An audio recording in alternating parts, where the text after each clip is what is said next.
Fire safety tips para sa Oplan Semana Santa at lakbay alalay. Una, kung hindi gagamitin ng LPG, ugaliing isara ito ng maayos. Pangalawa, huwag kalimutan patayin ang mga nakasinding kandila.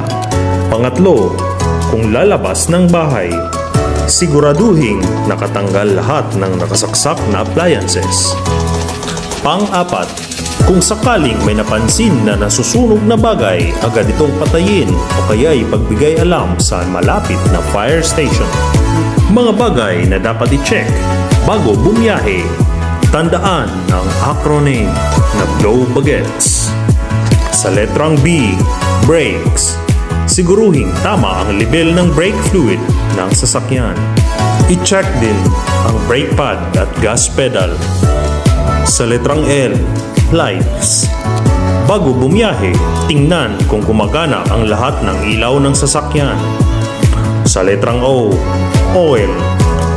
Alamin kung tama ba ang level ng langis. Dapat din i-check kung may tagas ng langis. Sa letrang W, water. I-check ang level ng tubig. Dapat wala ring tagas ang radiator. Magdala ng ekstrang tubig. Sa letrang B, battery. Dapat walang corrosion ng baterya ng sasakyan. Kung depektibo na ang baterya, palitan. Sa letrang A, air.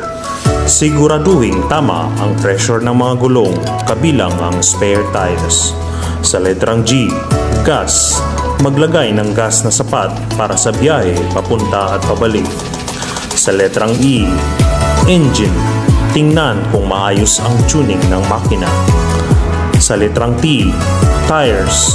Siguruhin hindi kalbo ang goma at walang butas ang gulong, kabilang na ang spare tires. Sa letrang S, self. Siguruhin nasa mabuting kondisyon ang katawan at pag-iisip. Iwasang magmaneho kung inaantok o lasing. Ang buong publiko ay hinikayat na maging maingat para sa ligtas na paggunita ng Semana Santa. Ito ang mga paalala hatid sa inyo ng Santa Margarita Fire Station.